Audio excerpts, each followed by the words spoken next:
Pensar que la historia de Austria en la Fórmula 1 empezó así. Qué raro, qué loco, ¿no? Bienvenidos, este es mi canal de YouTube, Telemétrico F1, soy Adrián Puente. Los saludo y les muestro que en 1964 se corrió por primera vez en Austria en un circuito que era una L, era un aeródromo, el aeródromo conocido como Selberg. Aquí se corrió en aquella oportunidad y a partir de ese momento Austria quedó inscripta en la historia de la Fórmula 1, pero con ganas de hacer mucho más. Y para hacer mucho más necesitaban cerca de Selberg, el aeródromo que estaba en el estado federado de Estiria, hacer un circuito de verdad. Y se desplazaron 1,5 kilómetros para de Selberg subir a lo que hoy es el Red Bull Ring. Este es el circuito de la actualidad, muy cercano a la ciudad de Spielberg. Insisto, 1,5 kilómetros, cruzando una autopista del otro lado, se montaron las bases para que a partir de 1970 tuviéramos un nuevo escenario. Ese nuevo escenario es este. Aquí se corrió en 1970 hasta 1987, típico de época, un circuito corto, súper veloz, con curvas de altísima velocidad. Dramática la velocidad, especialmente en estas curvas. Observen que el circuito moderno, el de hoy, se corta acá. ¿Ven? Que ahí está la silueta del circuito de hoy, ¿no? Lo que acá es la curva número 1, acá la 2, acá la 3. Bueno, en aquel momento se ampliaba mucho más. En épocas de motores aspirados se podía disimular más esto de la velocidad de infierno. Cuando entraron en juego los motores turbo, esto realmente empezó a ser muy riesgoso.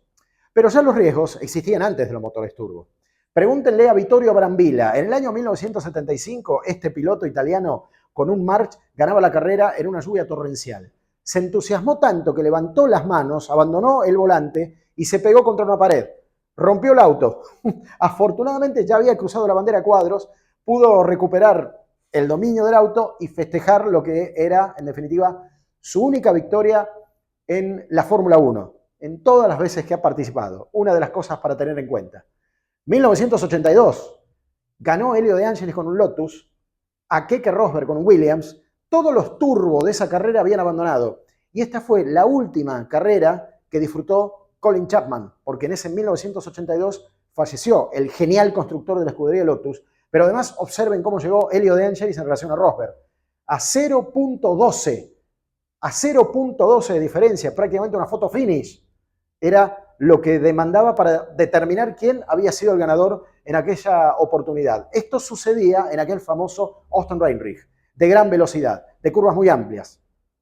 Tanto como esto, ir hasta 1984 y ver que por fin Niki Lauda, después de tantas postergaciones, había logrado ser el primer y único austríaco que ganaba en su tierra.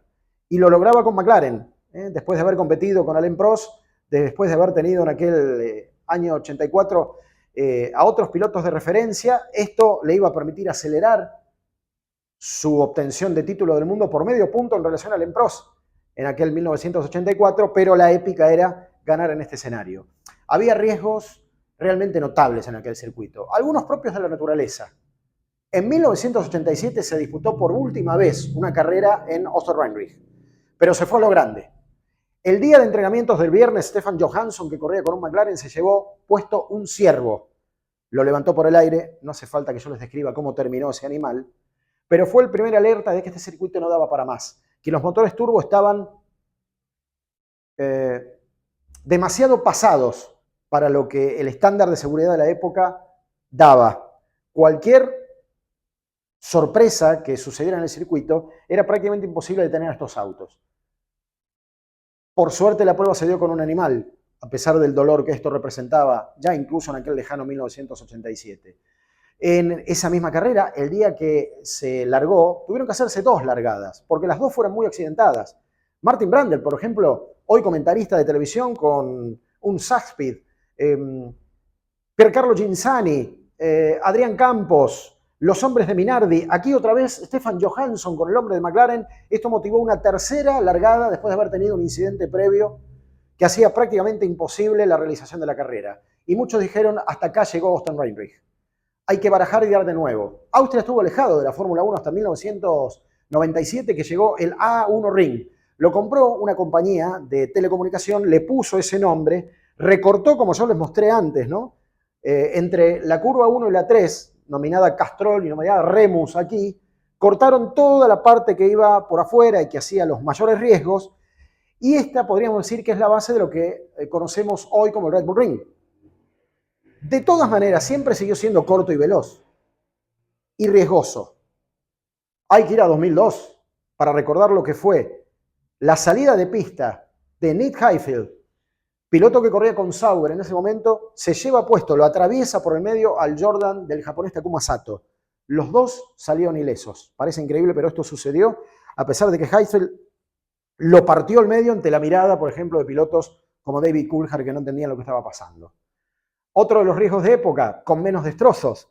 Los McLaren en 1999, que ya tenían ausente a Michael Schumacher, que era su principal rival, estaban tan sobrados que peleaban entre sí e incluso a riesgos de cometer errores como este. Miren cómo Häkkinen quedaba mirando de frente a Coulthard después de un trompo que le permitía pasar y ganar increíblemente a Eddie Irvine, el segundo piloto de Ferrari, en ausencia de Michael Schumacher. Y, ¿por qué no? Recuerden esto. Posiblemente uno de los papelones más grandes de la historia de la Fórmula 1 moderna. 2002, toda la carrera ganando Barrichello con autoridad, y Ferrari, mucho antes de mitad de año, exige a Barrichello que deleje el lugar a Michael Schumacher. Barrichello obedece, pero obedece metros antes de la bandera cuadros, dejando en ridículo aquella decisión de Ferrari de acelerar la suma de puntos de Michael Schumacher para obtener lo que en aquel momento iba a ser su tercer título consecutivo. Si miramos en lo contemporáneo, también hay muchos riesgos hoy.